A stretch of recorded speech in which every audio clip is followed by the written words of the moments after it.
ကျွန်တော်ညီလေးတွေတေးသေးလေးတော့ဗောနော်ကျွန်တော်တို့7နှစ်73 14တွေဗောနော်အသက်8တန်းအဲ့အရွယ်တွေအတွက်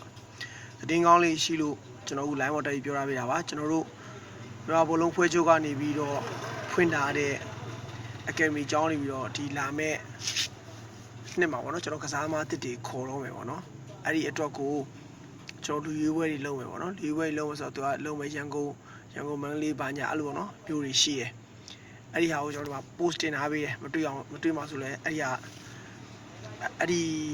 ရွေးမယ်ပေါ့နော်ရွေးဆိုတော့ကျွန်တော် model အတွက်လည်းပါတယ်ဝါသနာရှိတဲ့ကျွန်တော်ညီတွေ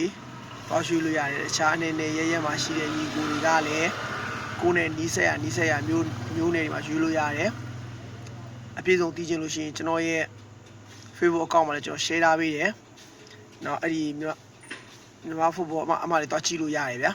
မသိတာရှိရင်လည်းအမှမေးလို့ရတယ်အဲ့ဒါအမို့ရှိအောက်မှာသူဖုန်းနံပါတ်ချထားပေးတယ်ဗျာ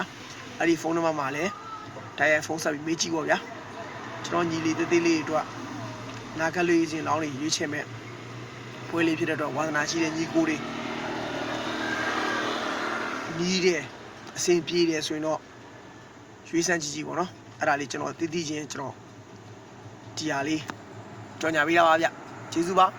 စင်ပြကြပါစေ